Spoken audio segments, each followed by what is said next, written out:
Good morning friends, मैं सौरभ गुप्ता आप सभी का इस सेशन में स्वागत करता हूं। दोस्तों, आज का हमारा स्टडी टॉपिक है सैम्पलिंग टेक्निक। जब भी हम कोई रिसर्च करते हैं तो हमें डेटा कलेक्ट करने के लिए सैंपल्स की ज़रूरत पड़ती है, और जो हमारा पॉपुलेशन होता है वो बहुत ज़्यादा लार्ज होता है और उस पूरी लार्ज पॉपुलेशन पर डेटा कलेक्ट करना पॉसिबल नहीं है। इसलिए हम उन पॉपुलेशन में से कुछ सैंपल्स को सेलेक्ट करते हैं, कुछ पर्सन्स को सेलेक्ट करते हैं और उन पे से अपन जो है डेटा कलेक्ट करते हैं। तो पॉपुलेशन से सैंपल सेलेक्ट करने की जो प्रोसेस है, जो टेक्निक्स हैं, उनको अपन सैम्पलिंग टेक्निक्स के नाम से जानते हैं।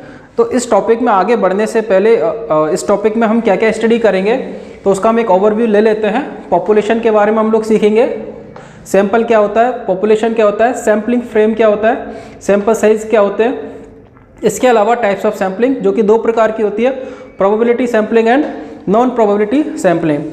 तो कई बार स्टूडेंट कंफ्यूज हो जाते हैं कि probability sampling and non probability sampling में डिफरेंस क्या है।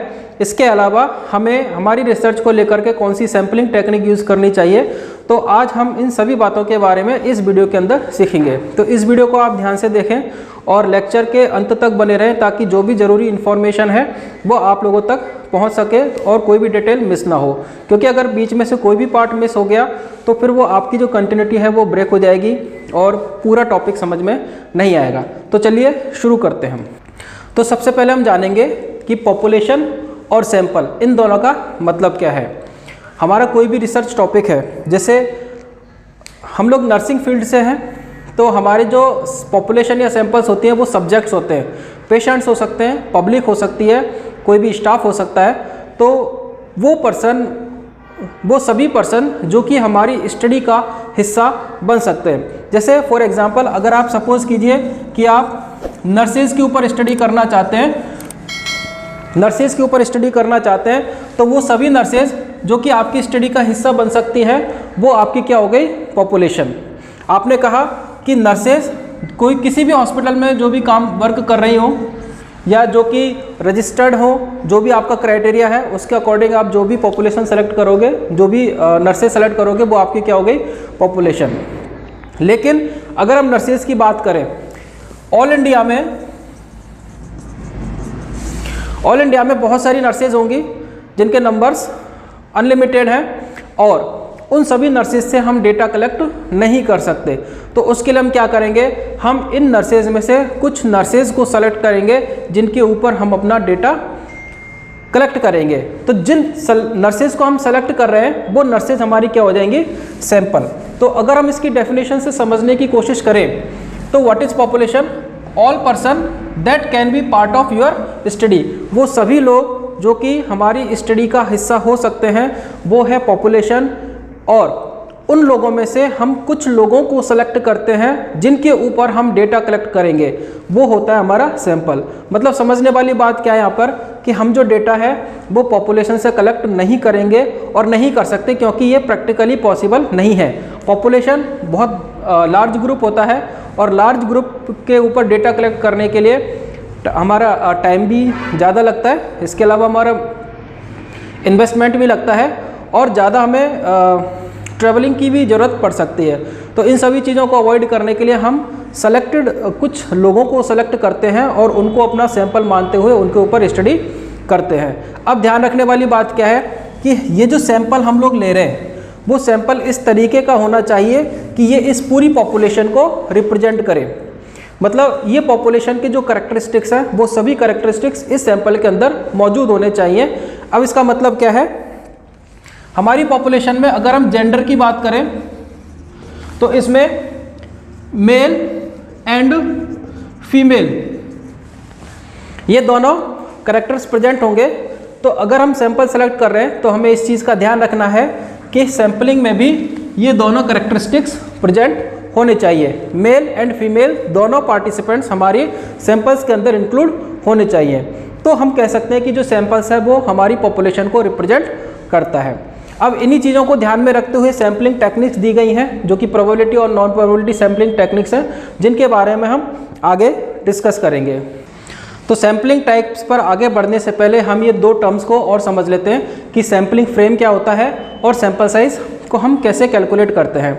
तो सबसे पहले बात करते हैं सैम्पलिंग फ्रेम की। अभी हमने दो टर्म समझी थी, पॉपुलेशन एंड सैंपल। पॉपुलेशन उन सभी लोगों का ग्रुप है जो कि हमारी स्टडी में शामिल हो सकते हैं, और सैंपल क्या है, ये पॉपुलेशन का वो पार्ट है जिसके ऊपर हम एक्चुअली डेटा कलेक्ट करते हैं। तो सैम्पलिंग फ्रेम किससे बनता है, वो सभी पॉपुलेशन से, उन सभी लोगों से जो कि हमारी पॉपुलेशन है, उन पॉपुलेशन का, उन सभी लोगों का हम एक लिस्ट तैयार करेंगे, उनको हम एक नंबर देंगे और उस नंबर को लेकर के हम एक फ्रेम डिज़ाइन करते हैं जिसमें सभी पार्टिसिपेंट जो हैं वो आपके इस फ्रेम के अंदर इंक्लूड होते हैं। सपोज कीजिए आपके पास 1000 सैंपल्स हैं, तो इन 1000 सैंपल्स को आप नंबरिंग दोगे 1 2 3 4, उनकी एक लिस्ट प्रिपेयर करोगे, उसके बाद उनको आप नंबरिंग दोगे और इन नंबरिंग को साइज़ के अकॉर्डिंग, ये फ्रेम बड़ा भी हो सकता है, उनको आप नंबरिंग इस तरह से सेट करोगे। तो ये जो आपने डिज़ाइन किया है वो सैम्पलिंग फ्रेम है। मतलब सैम्पलिंग फ्रेम आपके ओवरऑल पॉपुलेशन को इंक्लूड करता है। अब बात करते हैं कि सैंपल साइज़, हमारा सैंपल साइज़ कितना होना चाहिए, क्योंकि पॉपुलेशन अगर करोड़ों में है और पॉपुलेशन अगर हज़ारों में है तो दोनों का सैंपल साइज़ इक्वल नहीं होगा। तो सैंपल साइज़ को, मतलब पॉपुलेशन में से हमें कितने लोगों को सेलेक्ट करना है, इसके लिए हम सैंपल साइज़ की कैलकुलेशन करते हैं। और ये सैंपल साइज़ किन चीज़ों पर डिपेंड करती है, तो वह है आपका एक तो रिसर्च डिज़ाइन एंड दूसरा आपका पॉपुलेशन साइज़। पॉपुलेशन साइज़ मतलब ओवरऑल पॉपुलेशन कितनी है आपकी। फॉर एग्जांपल, अगर किसी स्टडी में आपके पास 1 करोड़ की पॉपुलेशन है और किसी अदर स्टडी में 1000 की पॉपुलेशन है, तो दोनों के अंदर सैंपल साइज़ इक्वल नहीं होगा, दोनों के अंदर सैंपल साइज़ भी अलग अलग होगा। वो डिपेंड करेगा कि आपकी पॉपुलेशन नंबर्स कितने हैं, पॉपुलेशन साइज़ क्या है। तो इसको कैलकुलेट करने के लिए हमारे पास अलग अलग तरह के फॉर्मूले हैं जो कि रिसर्च डिज़ाइन के अकॉर्डिंग सेट होते हैं और आपके पॉपुलेशन क्राइटेरिया के अकॉर्डिंग यूज़ होते हैं। तो उसके लिए हम बाद में नेक्स्ट वीडियो में उनके बारे में हम स्टडी करेंगे, लेकिन अभी हम देखते हैं कि सैंपल साइज़ क्या है, वो हमको समझ में आना चाहिए। अभी हमारे सामने 2 टर्म और निकल के आई थी, वो है qualitative research design and quantitative research design. तो इन दोनों के बीच में बेसिक डिफरेंस क्या है वो हम सीख लेते हैं। क्वालिटेटिव रिसर्च डिज़ाइन वो रिसर्च डिज़ाइन होती हैं जिनके अंदर हम थ्योरेटिकल फॉर्म में डेटा कलेक्ट करते हैं, थ्योरेटिकल डेटा हम कलेक्ट करते हैं। और क्वांटिटेटिव वो रिसर्च डिज़ाइन होती है जिसमें हम नंबर्स में डेटा कलेक्ट करते हैं। मतलब अगर आप कोई भी न्यूमेरिकल डिजिट्स के फॉर्म में आप डेटा कलेक्ट कर रहे हो या एनालिसिस कर रहे हो तो वो आपकी क्वांटिटेटिव रिसर्च डिज़ाइन है, और अगर आप केवल सिंपल थ्योरेटिकल डेटा कलेक्ट कर रहे हो तो वो आपकी क्वालिटेटिव रिसर्च डिज़ाइन है। फॉर एग्जांपल, आप ये देखना चाहते हो, कोई आप साइकोलॉजिकल रिसर्च कर रहे हो और उसमें आप ये देखना चाहते हो कि प्रॉपर स्लीप लेने की वजह से आपकी बॉडी पर जो अदर फंक्शनिंग है आपकी बॉडी पर क्या इफेक्ट आता है, और ऐसे पर्सन जो कि प्रॉपर स्लीप नहीं लेते हैं उनकी बॉडी फंक्शनिंग पर क्या इफेक्ट आता है। तो यहाँ पे आप उनके बॉडी फंक्शनिंग के अंदर जो भी डेविएशन होगा उसको आप मेज़र करोगे, जैसे इरिटेशन, चिड़चिड़ाहट, एंगर, गुस्से का ज़्यादा होना। तो ये जो आप डेटा कलेक्ट कर रहे हो, ये आप थ्योरेटिकल फॉर्म में डेटा कलेक्ट कर रहे हो, that will be your qualitative research. लेकिन अगर आप इसी डेटा को नंबर्स में रिप्रेजेंट करो कि 70% person is suffering with sleep problems or whatever it is, that means you are representing your data in the numerical values. So this kind of research is known as quantitative research. Simple सा concept है कि जहाँ पे आप अपने data को numbers में indicate करते हो वो क्वांटिटेटिव रिसर्च है, और जहाँ पर सिंपली आप थ्योरेटिकल वे में रिप्रेजेंट करते हो वो आपकी क्वालिटेटिव रिसर्च है। अब हम अपने मेन टॉपिक की तरफ आते हैं जिसको कि समझने के लिए आज हम यहाँ हैं, types of sampling. There are 2 types of sampling. First one is probability sampling and the second one is non-probability sampling. इन दोनों के बीच में बेसिक डिफरेंस क्या है? फॉर एग्जाम्पल, ये आपकी पॉपुलेशन, इधर भी हम पॉपुलेशन की बात करते हैं 1 2 3 4 5। यहाँ पे मैंने कुछ पॉपुलेशंस के जो नंबरिंग यहाँ पे मैंने मेंशन किए हैं। प्रोबेबिलिटी सैम्पलिंग का मतलब क्या है? यहाँ पे हर पर्सन का इक्वल चांस होता है कि वो आपके सैंपल के रूप में सेलेक्ट हो। प्रोबेबिलिटी सैम्पलिंग मतलब इक्वल चांस। तो यहाँ पे पॉपुलेशन के हर पर्सन का चांसेस इक्वल होता है कि वो आपके एज ए सैंपल सेलेक्ट हो, जबकि नॉन प्रोबेबिलिटी सैम्पलिंग में क्या होता है, यहाँ पे हर पर्सन का चांसेस इक्वल नहीं होता कि वो आपके एज ए सैंपल सेलेक्ट हो। सैंपल और पॉपुलेशन का कंसेप्ट हम ऑलरेडी समझ चुके हैं। पॉपुलेशन आपका वो ग्रुप जो कि आपकी स्टडी में शामिल हो सकता है, दैट कैन बी इंक्लूडेड और that can be the part of your study. What is sample? It is the part of population that is selected from the population to collect the data. तो population से हम लोग sample select करते हैं। तो यहाँ पे हम बात कर रहे थे प्रोबेबिलिटी की। अगर आपकी पॉपुलेशन से आप जो भी सैंपल सेलेक्ट करते हो, अगर हर पॉपुलेशन का चांसेस इक्वल है, मतलब इनमें से कोई भी सेलेक्ट हो सकता है, तो वो आपकी प्रोबेबिलिटी सैंपलिंग कहलाती है। लेकिन नॉन प्रोबेबिलिटी सैंपलिंग किसको कहेंगे हम? जब आपके पॉपुलेशन का चांसेस इक्वल ना हो। यहाँ पे हर पर्सन का चांसेस इक्वल नहीं होता। तो यहाँ पे जो सैंपलिंग टेक्निक होती है वो एक प्रकार से बायस्ड होती है।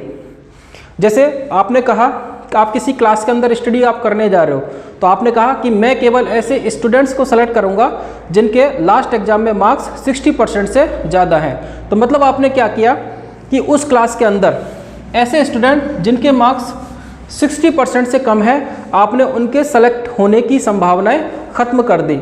आपने केवल किनकी पॉसिबिलिटीज़ को इंक्रीज कर दिया? ऐसे स्टूडेंट जिनके मार्क्स 60% से ज़्यादा है। तो यहाँ पे क्या हुआ, ये जो स्टूडेंट है जिनके मार्क्स 60% से कम है, उनके सेलेक्ट होने की संभावना को हमने डिनाई कर दिया। तो इस प्रकार की जो टेक्निक्स है नॉन प्रोबेबिलिटी सैम्पलिंग टेक्निक्स आएगी। प्रोबेबिलिटी टेक्निक्स कब कहलाती है? अगर आप हर स्टूडेंट को सेलेक्ट करते हो, आप हर स्टूडेंट को, एवरी स्टूडेंट को इक्वल चांस देते हो कि वो आपकी स्टडी का हिस्सा बन सके, तब वो कहलाती प्रोबेबिलिटी सैम्पलिंग। तो अगर पॉपुलेशन में हर पर्सन का चांसेस इक्वल होता है वो प्रोबेबिलिटी सैम्पलिंग, और अगर इक्वल चांस नहीं होता तो वो कहलाती है नॉन प्रोबेबिलिटी सैम्पलिंग। तो ये जो बेसिक कंसेप्ट था दोनों के बीच में, probability and non probability sampling technique के बीच में, वो हमको क्लियर हो जाना चाहिए। इसके बाद अब हम इनके अंदर कौन कौन से टाइप्स की सैम्पलिंग होती है। प्रोबेबिलिटी के अंदर 4 प्रकार की सैम्पलिंग टेक्निक्स होती है और नॉन प्रोबेबिलिटी के अंदर भी 4 प्रकार की सैम्पलिंग टेक्निक्स प्रेजेंट होती है। तो इनके जो टाइप्स है वो हम डिटेल में स्टडी करेंगे। तो फ्रेंड्स, यहाँ पर मैंने प्रोबेबिलिटी सैम्पलिंग टेक्निक्स के टाइप्स लिखे हैं। पहला है सिंपल रैंडम सैम्पलिंग, दूसरा है systematic sampling, third one is stratified sampling, fourth one is cluster sampling and fifth one is multi stage sampling. Actually cluster stage और मल्टी स्टेज सैम्पलिंग जो है एक दूसरे के सिक्वेंशियल पार्ट हैं, इसलिए या तो अपन 4 टाइप्स बोल सकते हैं या फिर 5 टाइप्स हम लोग बना सकते हैं। तो वन बाय वन हम एक एक जो सैम्पलिंग टेक्निक है उसको हम स्टडी करेंगे। तो याद क्या रखना हमको, प्रोबेबिलिटी सैम्पलिंग टेक्निक्स के जो टाइप्स हैं वो कौन कौन से हैं? Simple random sampling, systematic sampling, stratified sampling, cluster sampling and multi stage sampling. तो सबसे पहले बात करते हैं हम सिंपल रैंडम सैम्पलिंग की। हमारे पास पॉपुलेशन की ऑलरेडी लिस्ट तैयार है और इसमें से हमको सैंपल ड्रॉ करना है। तो हम क्या करेंगे, इस लिस्ट में से, अब ये लिस्ट जो है वो हमारे पास सैम्पलिंग फ्रेम के रूप में है।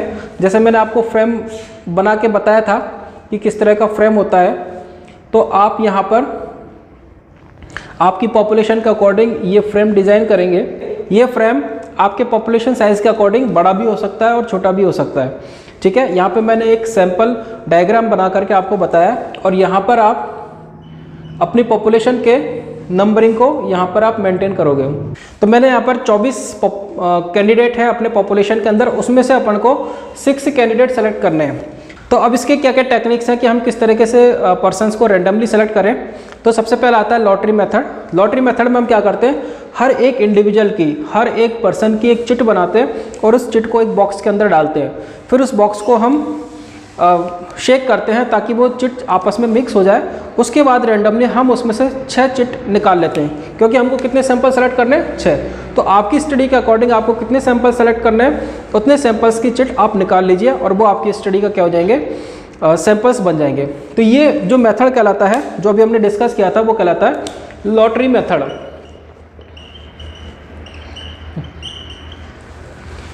लॉटरी मेथड कहलाता है। तो जैसे हम लोग लॉटरी का जो प्रोसेस हमको पता है कि उसमें बहुत सारे जो चिट्स होती हैं, उन चिट्स में से हम रैंडमली किसी भी चिट को सेलेक्ट करते हैं। तो आप इस चीज़ को देखेंगे कि जब हम लॉटरी मेथड यूज़ करते हैं और चिट हमारे सामने बॉक्स में है, तो अगर हम उनमें से 6 चिट उठाते हैं तो पॉसिबिलिटी सबकी बनती है कि कोई भी पर्सन हमारी उस सैम्पलिंग के अंदर आ सकता है और हमारी स्टडी का सैंपल बन सकता है। तो प्रोबेबिलिटी सैम्पलिंग के क्राइटेरिया को फॉलो कर रहा है। दूसरा तरीका है कंप्यूटर सैम्पलिंग। कंप्यूटर सैम्पलिंग के अंदर हम क्या करेंगे, हम अपना पूरा डेटा कंप्यूटर के अंदर फीड करते हैं और कंप्यूटर को इंस्ट्रक्शन देते हैं कि वो हमारे लिए कोई भी 6 सैंपल सेलेक्ट करके दे। यहाँ पे मैं 6 का एग्जांपल लेके चल रहा हूँ, इसलिए बार बार मैं 6 नंबर को जो है वो बोलूँगा। आपकी स्टडी के अकॉर्डिंग आपको कितना सैंपल चाहिए, 50 सैंपल्स चाहिए, 100 चाहिए, 200, 1000, 3000, जितना भी आपको सैंपल चाहिए, हम कंप्यूटर को इंस्ट्रक्शन देते हैं तो कंप्यूटर ऑटोमेटिकली रेंडमली सेलेक्ट आपके लिए जो भी आपका सैंपल साइज रिक्वायरमेंट है उसके अकॉर्डिंग आपको सैंपल्स नंबर निकाल के देता है और उन सैंपल्स को आप अपनी स्टडी का जो है पार्ट बनाते हो। तो कंप्यूटर के थ्रू हम कर सकते हैं, सिंपल मेथड के सिंपल रैंडम सैम्पलिंग के थ्रू हम कर सकते हैं। तो इन तरीकों को यूज़ करके हम रैंडम सैम्पलिंग करते हैं। नेक्स्ट हमारा टाइप है सिस्टमेटिक रैंडम सैम्पलिंग। अब सिस्टमेटिक रैंडम सैम्पलिंग में क्या होता है, हम एक फिक्स इंटरवल पर जो भी नंबर प्रेजेंट होता है उस नंबर को हम हमारी स्टडी का पार्टिसिपेंट्स बनाते हैं, उसको एज ए सैंपल सेलेक्ट करते हैं। जैसे फॉर एग्जांपल ये सैंपल फ्रेम मैंने बनाया है, यहाँ पे 24 पीपल की पॉपुलेशन है आपकी और इसमें से आपको 6 सैंपल जो है वो सेलेक्ट करने हैं। तो अभी इंटरवल हम लोग कैसे डिसाइड करेंगे, इंटरवल डिसाइड करने के लिए हम क्या करेंगे, population divided by sample size. तो आपका 4 जैसे अपना सैंपल था 24 का और सैंपल अपने को चाहिए 6, तो पॉपुलेशन डिवाइडेड बाय सैंपल, तो जो वैल्यू आएगी वो हमारा होगा इंटरवल। अब इस इंटरवल का मतलब क्या है, फॉर एग्जांपल अगर हमने हमारा जो फर्स्ट सैंपल हमने 3 सेलेक्ट किया है तो हर चौथा पर्सन हमारा सैंपल होगा। 1 2 3 ये हमारा सैंपल बनेगा, 1 2 3 ये 4th हमारा सैंपल बनेगा, 1 2 3 ये नंबर हमारे सैंपल बनेगा, 1 2 3 ये नंबर हमारे सैंपल बनेगा, 1 2 3 ये नंबर हमारा सैंपल बनेगा। तो 1 2 3 4 5 6 सैंपल हमारे सेलेक्ट हो चुके हैं और इनके बीच में हम देखेंगे कि फिक्स 4 डिजिट का इंटरवल है। तो इस तरह से हम इंटरवल डिसाइड कर सकते हैं और हर सिस्टमेटिक नंबर पर जो भी पर्सन प्रेजेंट है, जो भी नंबर प्रेजेंट है, वो नंबर हमारी स्टडी के लिए सैंपल बनेगा। तो अब बात ये आती है कि जो फर्स्ट स्टार्टिंग पॉइंट हमने सेलेक्ट किया है, जैसे यहाँ पर 3 नंबर का सैंपल हम लोगों ने सेलेक्ट किया है, तो इसको हम कैसे डिसाइड करें, तो इसके लिए हम फिर से वही simple random sampling technique use कर सकते हैं। तो उस 1 to 6 में से किसी भी नंबर को हम as a start point select कर सकते हैं और उसके बाद हर फिक्स इंटरवल पर हम जो है अपना सैंपल को सेलेक्ट करेंगे। तो इंटरवल कैसे डिसाइड करते हैं वो भी हमको समझ में आ गया और किस तरीके से सिस्टमेटिक रैंडम सैम्पलिंग की जाती है। तो दोनों मेथड हम लोगों ने देखे, दोनों मेथड में एक चीज़ हमको ये समझ में आ रही है कि इस पूरी टेबल में, इस पूरे सैंपल फ्रेम में कोई भी पर्सन सेलेक्ट हो सकता है और वो डिपेंड करेगा आपके इंटरवल पर डिपेंड करेगा और आपके स्टार्टिंग पॉइंट पर डिपेंड करेगा। लेकिन यहाँ पे बायस्ड नहीं है कि हमको केवल यही सैंपल लेना है या हमको केवल ये सैंपल लेना है। इस तरह की अगर मेंटलिटी है रिसर्चर की तो वो यहाँ पे काम नहीं करेगी और इस तरह की जो सैम्पलिंग एरर्स होते हैं और सैम्पलिंग बायस्डनेस होती है उनसे हम अपनी सैम्पलिंग को प्रिवेंट कर सकते हैं। हमारी सैम्पलिंग टेक्निक है stratified sampling technique. Stratified sampling technique हम कब यूज़ करते हैं, जब हमारी पॉपुलेशन हेट्रोजीनस होती है, मतलब उसके अंदर डिफरेंट करेक्टरिस्टिक्स प्रेजेंट होते हैं और हम चाहते हैं कि हर करेक्टरिस्टिक्स में से हमारे पास सैंपल सेलेक्ट हो, मतलब हमारे सैंपल के अंदर हर करेक्टरिस्टिक्स को रिप्रेजेंट करने वाला ग्रुप हो। फॉर एग्जांपल अगर हम नर्सेज के ऊपर स्टडी कर रहे हैं तो नर्सेज के अंदर हमें मेल नर्सेज भी मिलेंगी प्लस फीमेल नर्सेज भी हमको देखने को मिलेगी। तो हम ये चाहते हैं कि हमारा जो सैंपल सेलेक्ट हो उसमें केवल और केवल मेल नहीं हो, केवल और केवल फीमेल नहीं हो, बल्कि दोनों का ट्रू रिप्रेजेंटेशन हो, मतलब हमारी सैंपल्स में दोनों जो है करेक्टर्स प्रेजेंट होने चाहिए। तो अगर हम सिंपल रैंडम टेक्निक यूज़ करते हैं तो या सिस्टमेटिक रैंडम टेक्निक यूज़ करते हैं, वहाँ पे एक चांस बनता है कि हमारे पास या तो ओनली फीमेल सेलेक्ट हो सकती हैं या फिर ओनली मेल सेलेक्ट हो सकते हैं। तो इस एरर से बचने के लिए हम क्या करते हैं, हम हेट्रोजीनस ग्रुप को होमोजीनस सब ग्रुप्स के अंदर डिवाइड कर देते हैं। हमारी ओवरऑल नर्सेज की पॉपुलेशन को हम 2 होमोजीनस सब ग्रुप्स के अंदर डिवाइड कर देते हैं। अब हम ये चाहते हैं, अब हमारे जो पॉपुलेशन का करेक्टरिस्टिक्स है, जैसे फॉर एग्जांपल कि मेल जो नर्सेज हैं वो ओवरऑल नर्सिंग पॉपुलेशन का 40% है और फीमेल नर्सेज जो हैं वो ओवरऑल पॉपुलेशन के 60% है। और हम ये चाहते हैं कि हमारा जो सैंपल सेलेक्ट हो, जैसे हमने 100 nurses as a sample select किया, तो हम ये चाहेंगे कि हमारे पास 40 मेल नर्स हो एवं 60 फीमेल नर्सेज हों। तो इस तरह के ग्रुप को रिप्रेजेंट करने के लिए, क्योंकि अगर हम इस तरह का रेशियो मेंटेन करेंगे तभी हमारी पॉपुलेशन को एक्चुअली रिप्रेजेंट करेगा। तो हम क्या करेंगे, इस सैंपल्स में से हम मेल में से 40% सैंपल सेलेक्ट करेंगे, मतलब 40 सैंपल सेलेक्ट करेंगे, और फीमेल में से 60% सैंपल, क्योंकि हमारे एक्चुअल सैंपल साइज हम लोग 100 का एग्जाम्पल लेकर के चल रहे हैं, तो हमारी फीमेल नर्सेज कितने हो गए 60। तो ये कंडीशन हमको समझ में आ गई। जब हम ये चाहते हैं कि हमारे सैंपल्स में पॉपुलेशन के जो करैक्टरिस्टिक्स हैं वो सभी करैक्टरिस्टिक्स हमारे सैंपल्स के अंदर प्रेजेंट हो, लेकिन अगर हम सिंपल रैंडम सैम्पलिंग या सिस्टमेटिक रैंडम सैम्पलिंग करते हैं तो वहाँ पे चांसेस ये बनते हैं कि ये ट्रू रिप्रेजेंटेशन हमारे सैंपल्स के अंदर नहीं आ पाए। तो हम क्या करेंगे, इसके लिए इस हेट्रोजीनस ग्रुप को हम होमोजीनस सब ग्रुप्स के अंदर क्लासीफाई करते हैं और फिर उसमें से पॉपुलेशन के परसेंटेज के अकॉर्डिंग, पॉपुलेशन के प्रोपोर्शन के अकॉर्डिंग यहाँ से हम लोग सैंपल सेलेक्ट करते हैं। So it is known as the stratified sampling. अब यहाँ पे एक टर्म होती है स्ट्रेटा।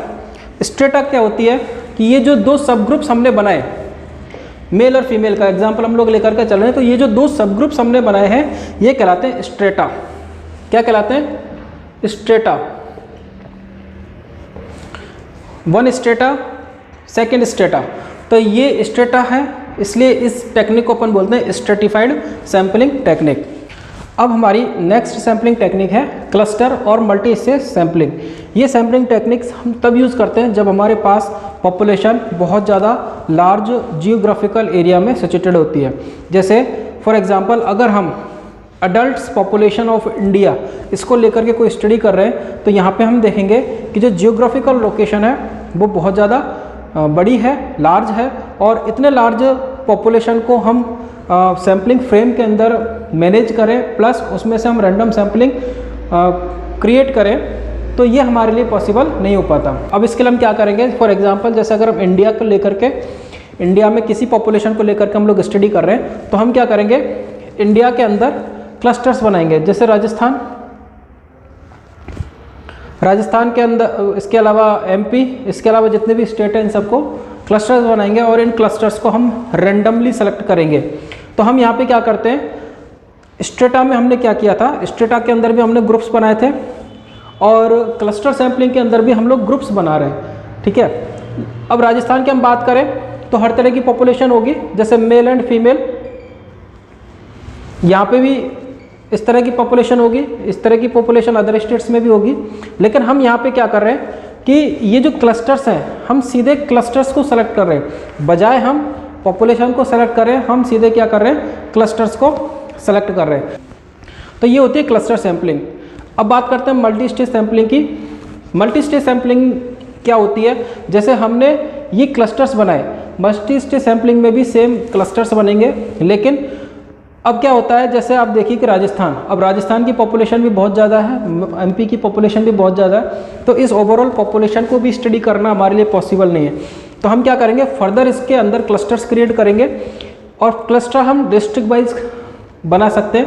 राजस्थान के अंदर जितनी भी डिस्ट्रिक्ट्स हैं उन सबको हमने उसमें से हमको 5 डिस्ट्रिक्ट सेलेक्ट करनी है, तो उन डिस्ट्रिक्ट्स की लिस्ट में से हमने sample method, random sampling method द्वारा हमने 5 डिस्ट्रिक्ट को सेलेक्ट किया। इसी तरह से 5 डिस्ट्रिक्ट हम एमपी में से सेलेक्ट करेंगे और 5 डिस्ट्रिक्ट हम अदर स्टेट्स में से सेलेक्ट करेंगे सिंपल रैंडम मेथड के द्वारा। तो ये फर्स्ट स्टेप हुआ जिसमें हमने क्लस्टर्स बनाए। अब हमारा जो क्लस्टर था उसका भी जियोग्राफिकल एरिया था वो बड़ा था, तो हमने इसके अंदर फिर से क्लस्टर्स बनाए। तो हम क्लस्टर्स को स्टेप बाय स्टेप करते हुए हम पॉपुलेशन को सॉर्ट आउट कर रहे हैं और ये कहलाती है मल्टी स्टेज सैम्पलिंग। तो क्लस्टर सिंगल लेवल पर अगर हम क्लस्टर्स बना रहे हैं दैट इज़ क्लस्टर सैम्पलिंग, और मल्टी स्टेज सैम्पलिंग अगर हम मल्टीपल क्लस्टर्स बना रहे हैं तो that is multi stage sampling. तो इन दोनों में डिफरेंस क्लियर हो गया, cluster and multi stage sampling plus cluster sampling and stratified sampling, इसमें भी डिफरेंस हमको क्लियर हो गया। तो ये जितने भी टाइप्स हम लोगों ने पढ़े थे वो थे हमारे प्रोबेबिलिटी सैम्पलिंग। अब हम बात करते हैं नॉन पर्पजिव सैम्पलिंग टेक्निक्स की। तो यहाँ पे 4 प्रकार की टेक्निक्स हम लोग समझेंगे। पहला है कन्वीनियंट सैम्पलिंग, दूसरा है purposive sampling, third one is snowball sampling and fourth one is quota sampling.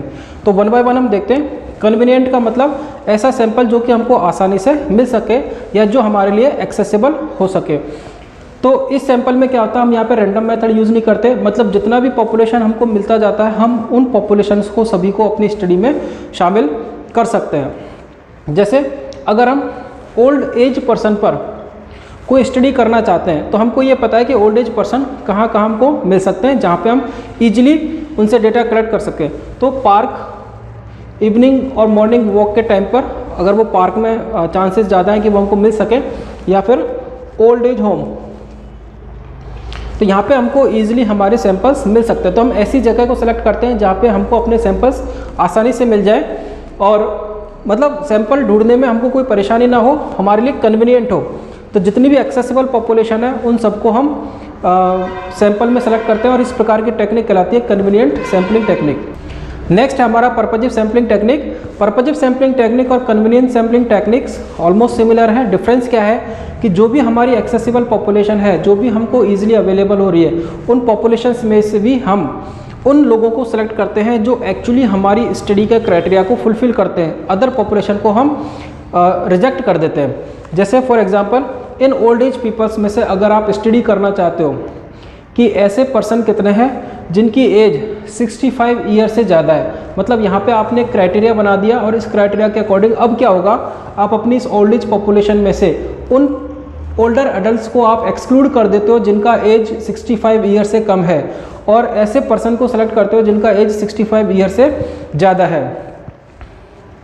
या फिर ये एक क्राइटेरिया हो गया। कोई और दूसरा क्राइटेरिया हम अपनी स्टडी के अकॉर्डिंग ये ले सकते हैं कि ऐसे पर्सन कितने हैं जो कि 5 साल 5 ईयर और उससे ज़्यादा से ओल्ड एज होम में रह रहे हैं, या 5 ईयर या उससे ज़्यादा से अकेले रह रहे हैं। हमारी स्टडी का टॉपिक कुछ भी हो सकता है, तो उसके अकॉर्डिंग अगर हम अपने क्राइटेरिया डिसाइड करके जब सैंपल सेलेक्ट करते हैं तो वो बन जाती है हमारी पर्पजिव सैम्पलिंग टेक्निक। तो convenient sampling and purposive sampling techniques almost similar है, बस डिफरेंस किस चीज़ का है कि यहाँ पर हम सभी पॉपुलेशन को इंक्लूड करते हैं, लेकिन पर्पजिव में क्या होता है, हमारे ऐसी पॉपुलेशन को हम सेलेक्ट करते हैं जो कि हमारी स्टडी क्राइटेरिया को फुलफिल करती हो और जो हमारे पर्पज़ को फुलफिल करती हो। उसके बाद बात करते हैं हम स्नोबॉल सैम्पलिंग टेक्निक की। स्नोबॉल सैम्पलिंग टेक्निक में क्या होता है, ऐसी कंडीशन जहाँ पे हमको पॉपुलेशन का पता ही नहीं है कि वो पॉपुलेशन हमको मिलेगी कहाँ, तो हम क्या करते हैं, स्नोबॉल टेक्निक यूज़ करते हैं। इसमें क्या होता है, क्योंकि हमारे पास ऑलरेडी पॉपुलेशन का कोई क्राइटेरिया नहीं है, कोई ग्राफ नहीं है, कोई इन्फॉर्मेशन नहीं है, कोई डेटा नहीं है कि पॉपुलेशन कौन है हमारी और कहाँ रहेगी। पॉपुलेशन का एक आइडिया है कि हमको किन से सैंपल कलेक्ट करना है। जैसे पिक पॉकेटर्स, जेब कतरे। अब आपको पता नहीं कि कौन सा पर्सन जो है जेब कतरा है और उससे अगर आपको कोई डेटा कलेक्ट करना है तो वो आप लोगों के लिए बहुत ज़्यादा डिफ़िकल्ट हो जाता है।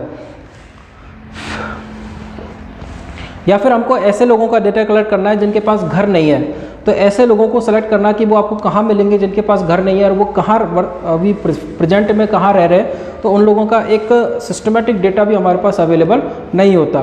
तो इस प्रकार की कंडीशन जहाँ पे हमारे पास पॉपुलेशन अनआइडेंटिफाइड रहती है। पॉपुलेशन का कंसेप्ट क्लियर होता है कि हमें किन से डेटा कलेक्ट करना है, लेकिन पॉपुलेशन की लोकेशन हमको पता नहीं है कि वो हमको कहाँ मिलेगी।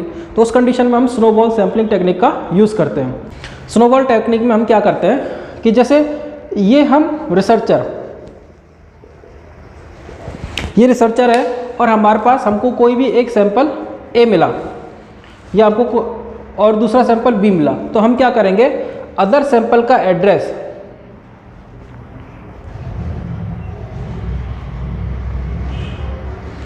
जो भी अदर सैंपल है इनका एड्रेस हमको कहाँ से मिल सकता है, इन लोगों से मिल सकता है। तो इन लोगों से हम इन लोगों के बारे में पता करेंगे।